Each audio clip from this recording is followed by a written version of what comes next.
ушул эң ушу мектептин көйгөйү биздин мектеп ушул 2014-жылы авариялык деп тастыкталгандан бери ошо окуу процесси жүрүп келет, бирок мектеп абдан эскилиги жеткен. Мектепти баягы текущий ремонт менен ремонттойбуз, бирок баары бир эле эски кыйынчылыктарга кездешип келебиз.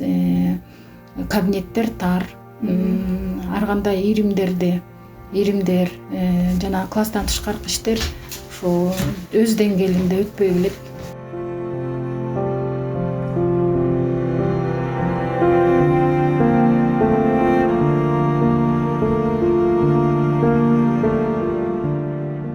Биздин мектебибиздин көйгөйү ошо класстар жетишпейт.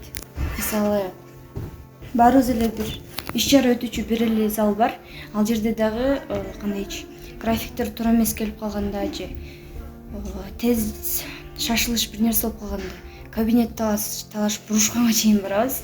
Кандайдыр бир кооптуу, кандайдыр бир кокустук болуп кетсе же кырсык болуп кетсе толук кабарлай албай калышыбыз мүмкүн. Андай учурда биздин жоопкерчилигибизди эч ээга айларга сала албайт. Ата-энелерибиз ишенип жибергенден кийин балким өмүрүбүзгө коркунуч келиши мүмкүн.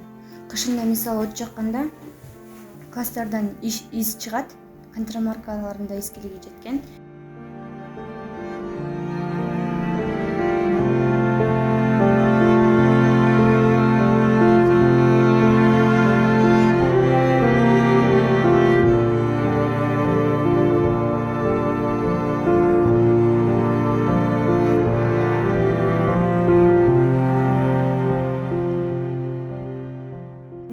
Биздин мектебибизден көрдүңөр, абалы начар, өтө эле. Эми Кудай сактасын, бир бала болупту, жер пер титиреп кетсе, жана балдарыбызга жалакасы тийбесин деп эптеп чыдап жашап келатабыз. Бизден кайрылуулар кеткен, Нарын районунда өкүлчүлүгү да келген бияка, өз көздөрү менен көргөн, кайрылуулар деле келип атат, бирок жыйынтык чыкпай атат да. Келип атат, кетишет, жыйынтык чыкпайт.